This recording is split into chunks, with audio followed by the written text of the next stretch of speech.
आगे चले कृष्णा जी आगे आगे चले कृष्णा जी अयोना लारा तेरी बंसीता नजारा कान तेरा मुरली का नजारा हो तेरी बंसीता नजारा कान तेरी मुरली का नजारा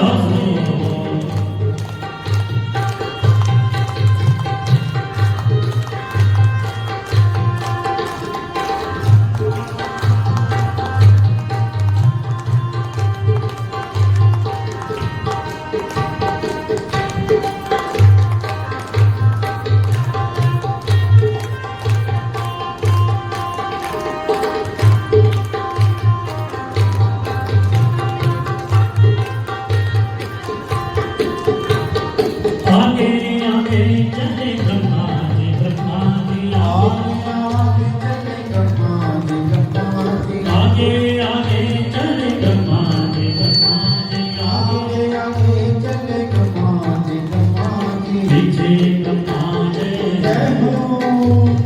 पीछे ब्रह्मांड सारा तेरी बंसीता नजारा तेरी बंसीता नजारा कान तेरा मुरली का नजारा हो तेरी बंसीता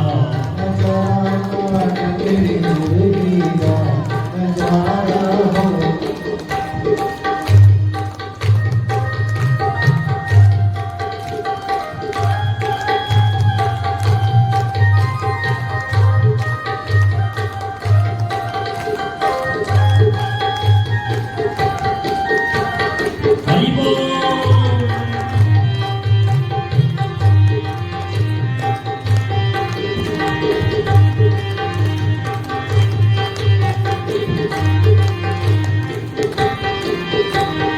आगे आगे चले शंकर जी आगे आगे आगे आगे आगे आगे चले भोले जी आगे आगे चले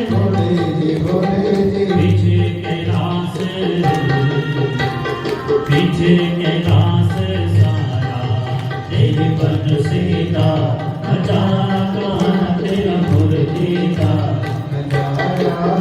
तेरी बंसीता नजारा कान तेरा मुरली का नजारा हो तेरी बंसीता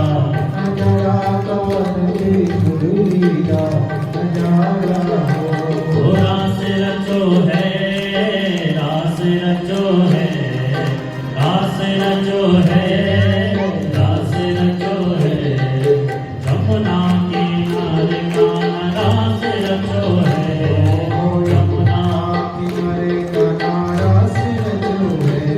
हे रास रचो है रास रचो है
प्राण को मैं इनसे छीन करके और उस पापी कंस के पास ले जा रहा हूं, जो इन दोनों भाइयों को मार देगा। मेरे बराबर कोई पापी नहीं है।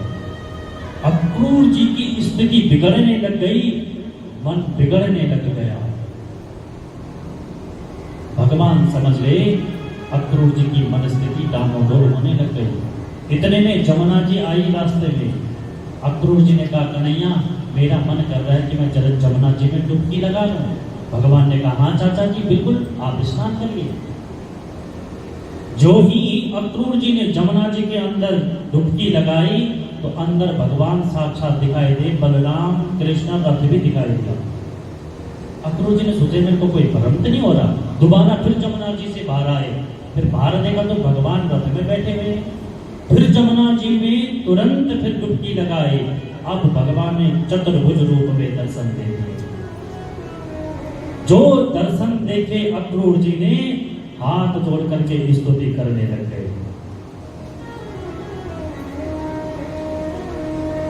किन्नातो नतो शयं त्वाखिल हेत हेतुं नारायणं पुरुषमाद्यमव्ययं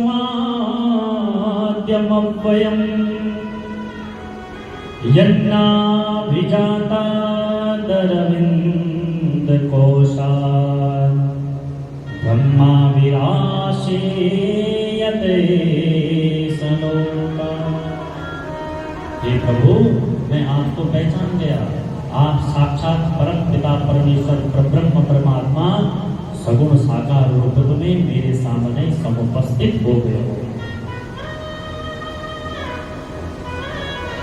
तुरंत आए, रथ में आकर के भगवान को प्रणाम करके एक टक से देखने लग गए। भगवान ने कहा, चाचा जी क्या देख लिया, ऐसे क्या देख रहे हो? अक्रूर जी ने बोला, प्रभु खुद दिखाते हो, खुद ही पूछ रहे हो। मैं समझ गया आप कौन है। अब मैं आपको कंस कभी मार ही नहीं सकता, ये मैं समझ गया। लेकिन प्रभु पहले मेरे घर चलना पड़ेगा। भगवान ने कहा, पहले तुम्हारे घर नहीं, पहले मैं मामा जी से मुलाकात करूंगा, बाद में तुम्हारे घर आऊंगा। इतने में विश्राम घाट पे पहले ही नंद बाबा ग्वाल बाल सब पहुंचे थे। इतने में भगवान भी पहुंच गए बलराम सहित। नंद बाबा ने बोला, अरे कन्हैया लेट कर दी, क्या बात हो गई? बोला, चाचा जी स्नान कर रहे थे, इतना नहाए कि शाम हो गई। बोला, अच्छा ठीक है, इस समय विश्राम करो, प्रातःकाल हम मथुरा में मेला देखेंगे। भगवान ने कहा, पिताजी मेला तो आप सुबह देखे हुए, लेकिन मैं आज चाहूं तो इस समय सर्वे करके आ जाऊं कि कहाँ कौन सी दुकान लगी है, जलेबी की कहाँ है, रसगुल्ले की कहाँ है, रबड़ी की कहाँ है, ये दुकान देखकर चलो। नंद बाबा ने बोला, ना इधर उधर मत जा, तो जहाँ जाता वहाँ झगड़ा करके आता है, इसलिए तुम मेरे साथ जाना। बलराम ने कहा, पिताजी चिंता मत करो बाबा, मैं इसके साथ जाता हूँ, रात होते ही हम लौट करके आ जाएंगे। बोलो ठीक है, टाइम से आ जाना। अब भगवान चल पड़े मथुरा के अंदर। जैसे ही मथुरा के अंदर प्रवेश किया, तहलका मच गया। बोला, भैया वो पूतना को मारने वाला मथुरा में आ गया। अब सबने सुना था, सब मथुरा के वासी सुनते रहते थे कि आज पूतना को मार दिया, उस कृष्ण ने अक्रूर को, उस कृष्ण ने सकटासुर को मार दिया, उस कृष्ण ने अघासुर को मार दिया। ऐसे ऐसे सुनते रहते थे। आज वो जब भगवान को देखा तो बोले, वो पूतना मर्दन वाला आ गया आज मथुरा में, और कैसा है हम भी देखें। सब के सब अपनी अटारियों पे खड़े हो करके भगवान का दर्शन कर रहे हैं।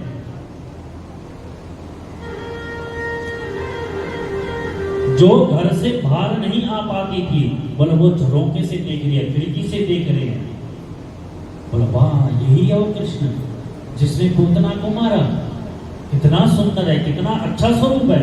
जब भगवान की बातें करते हैं, भगवान की तारीफ करते हैं, तो भगवान तिरछी निगाह से देखते हैं, और जिसको एक बार देख लेते हैं वो घायल हो जाता है।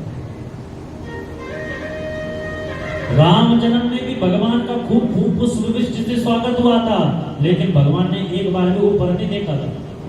जबकि लक्ष्मण जी कह रहे थे, प्रभु इतनी तारीफ कर रही है, कम से कम एक बार निहार तो लो इनको। भगवान ने कहा, नहीं जी, हमारे साथ धर्मपत्नी जी है, हम मर्यादित है। आजकल कोई रहता है मर्यादा में? अगर कोई अपनी मर्यादा पे रहे, पति व्रत धर्म का पालन करता रहे, तो बोला यमराज से भी अपने पति के प्राण लौटा करके ला सकती, इतनी हिम्मत होती है एक पति व्रता नारी पे। मां अनुसुईया का चरित्र पढ़ना आप। ब्रह्मा विष्णु महेश को 6-6 महीने के बच्चे बना दिए। क्यों? पति व्रत का जो तत्व था। मां जानकी भगवान राम के साथ पति व्रत धर्म पालन करती है। रावण की हिम्मत नहीं हुई कि सीता पे हाथ लगा दे। उसे पता था अगर मैंने छू दिया भस्म हो जाऊंगा, पति व्रत है। ऐसे ही पति को भी बोला अगर पति भी एक पत्नी व्रत हो तो बोला कभी भी जो वो चाहेगा वो भगवान से मांग सकता है। और उस बोला अगर वो पति व्रत में रहता है, पत्नी व्रत में रहता है, तो बोला वो जो बोलेगा, जिसके लिए जो आशीर्वाद देगा उसका आशीर्वाद सफल हो जाएगा। ये मैं नहीं कह रहा, ये साक्षात भगवत जी कह रहे हैं।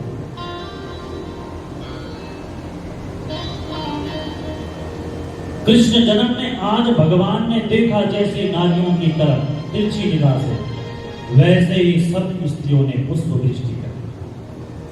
बाल बाल बोले कन्हैया पहली बार हम मथुरा में आ रहे, तेरे ऊपर पुष्प वृष्टि क्यों कर रहे भाई? भगवान ने कहा देखो भैया ये है मेरा ननिहाल मम्मकोट, क्योंकि भैया यहाँ जो कंस है ना वो मेरे मामा है, इसलिए हमारा क्या है ये मामा कोट है भाई, इसलिए भांजे का स्वागत कर रहे हैं सब। बोलो वाह कन्हैया तेरे तो बड़े जलवे हो रहे भैया, अगर हमको पहले पता होता तो हम भी सद धस करके आते, हम तो ऐसे कपड़े पहन करके आते। बोलिए भक्त वत्सल भगवान की जय।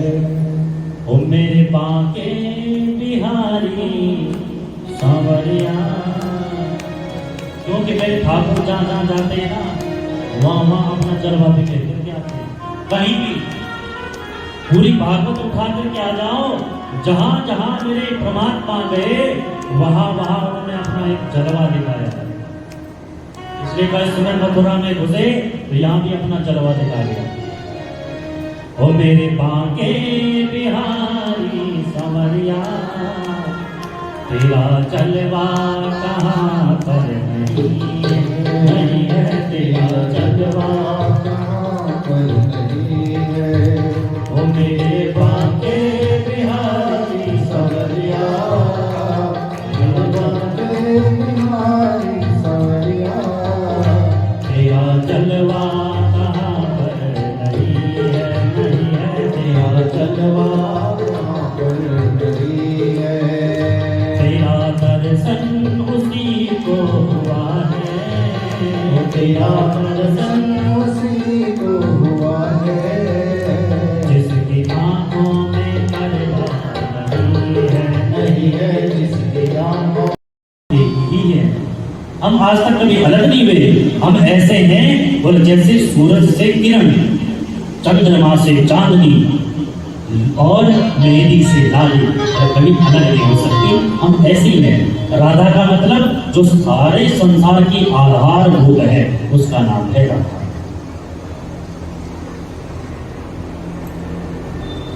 अब इधर 17 बार आक्रमण करने के बाद 18वीं बार जैसे ही रण में भगवान आए और इसमें भगवान के साथ जरासंध ने युद्ध किया और भगवान छोड़ करके सीधा द्वारिका में बसे और द्वारिकाधीश बन गए। नाम बढ़ने द्वारिकाधीश, राजा बन गए भगवान। चारों तरफ भगवान की प्रशंसा होने लग गई। एक समय की बात है कि भगवान भीष्म का सुतान रुक्मणी रुचिराम नमाम राक्षसेन विधायिना रूपायेना इति श्रुतम। राजा परीक्षित कहते हैं सुखदेव महाप्रभु, मेरे प्रभु ने राक्षस विधि से विवाह कैसे किया, आप जरा मुझे विस्तार पूर्वक से समझाइए। तब सुखदेव महाप्रभु राक्षस विधि से बताते हैं, हे राजा परीक्षित, भगवान ने राक्षस विधि से कैसे किया विवाह, तो ध्यान पूर्वक से सुनो। राजा सी भीष्म को नामा विदर्भाधिपतिर्महान्, तस्य पंचा भवन पुत्रा कन्यका च वरानना। बोल, एक विदर्भ देश के राजा है भीष्मक जी, इनके हैं 5 पुत्र और 1 बिटिया। 5 पुत्र कौन से हैं? रुक्मी, रुक्मरथ, रुक्मबाहो, रुक्मकेश, रुक्ममाली। इन 5 भाइयों की एक बहन है, उसका नाम है रुक्मणी। बड़ा प्रेम करते हैं। भीष्मक जी ने सोचा कि मेरी बेटी जवान हो गई, 5 भाइयों को बुलाए, बोला इसका विवाह करना चाहिए। बोला किससे? बोला द्वारिकाधीश कृष्ण से। सबसे बड़ा बेटा था रुक्मी, ये भगवान का भयंकर बैरी था। इसने कहा उस कृष्ण से विवाह करेंगे जिसके न माता पिता का पता, न खानदान का पता, भाग करके द्वारिका बसा करके राजा बना हुआ है, हम उससे विवाह करेंगे, बताइए। भीष्मक जी ने कहा ठीक है, बड़ा बेटा है, ठीक है, जो फैसला तुम ले लो वो अपने बहन के ले लो। अब ये तुरंत गया और दंभ घोष का बेटा शिशुपाल इसके साथ रिश्ता पक्का करके घर आ गया। बोले पिताजी कल बारात आने वाली है। बोले कैसी बारात? बोले हाँ मॉडर्न जमाना है। बोले सगाई वगाई? बोले कुछ नहीं, अब सीधा बारात। जब रुक्मणी को पता चला कि शिशुपाल के साथ रुक्मी ने मेरा रिश्ता पक्का कर दिया, तो मन में गड़बड़ाहट होने लगी। अपनी भाभी के पास गई, बोला भाभी मैंने अपने चित्त में तो श्याम सुंदर को बसा रखा है, उनको अपना पति माना है, मैं अब शिशुपाल के साथ कैसे विवाह कर सकती हूँ? भाभी ने कहा तेरा दिमाग खराब है, कल बारात आने वाली है और तू कह रही है मैं कैसे विवाह कर सकती हूँ, मैं कुछ नहीं जानती, कुछ कर ले तुम। अब रुक्मणी के मन में घबराहट होने लग गई, सोचने लगी क्या करूं। एक भोजपत्र लिया और लिख करके पंडित जी को बुलाया और पंडित जी के हाथ में थमाया। बोला प्रभु जल्दी से जाओ और द्वारिकाधीश के पास ये पत्र भिजवाओ, उनको पहुंचाओ। पंडित जी भी उठे, तुरंत गए भगवान के पास। द्वारिका में भगवान ने भी पहले पंडित जी का आदर सत्कार किया, भोजन पवाया, विश्राम गृह में ले जाकर के बोला पंडित जी कैसे बता रहे? बोला प्रभु ये आपका पर्सनल पत्र है। भगवान ने कहा क्या लिखा है? बोला आप ही पढ़ो प्रभु, आपके लिए लिखा है, हमारा नहीं। बोले ये दुनिया तो और पासवर्ड भी चेक करती रहती कि कौन सा पासवर्ड कौन सा नंबर लगाया होगा, अब पढ़ती रहती कि इसके व्हाट्सएप में किस किस के मैसेज आएंगे, लेकिन प्रभु बोला ये तो पर्सनल पत्र तो आप ही देख लो। भगवान ने कहा नहीं, मैंने अपने भक्तों से आज तक कुछ नहीं छुपाया, खुली किताब है, इसलिए पंडित जी तुम खुद पढ़ो। तो सबके सामने भगवान के सामने पंडित जी ने भोजपत्र खोला और लिखा हुआ पढ़ने लगे। तो मां भगवती ने क्या लिखा भगवान के लिए? श्रुत्वा गुणान् भुवन सुंदर श्रृण्वतां निर्विश्य कर्ण विमने हरतो लापम् रूपं दृशां दृशिमता मखिलाठलाभं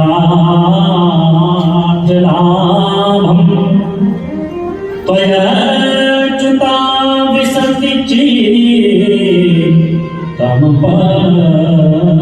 प्रभं मे। श्रुत्वा गुणान् भुवन सुंदर, हे त्रिभुवन सुंदर, हे अच्युत, हे भुवनेश्वर, आपकी कथा सुन सुन करके, संतों के मुख से आपका गुणगान सुन सुन करके मैंने अपने चित्त में आपको बिठा दिया है। जब मैंने आपकी कथाओं का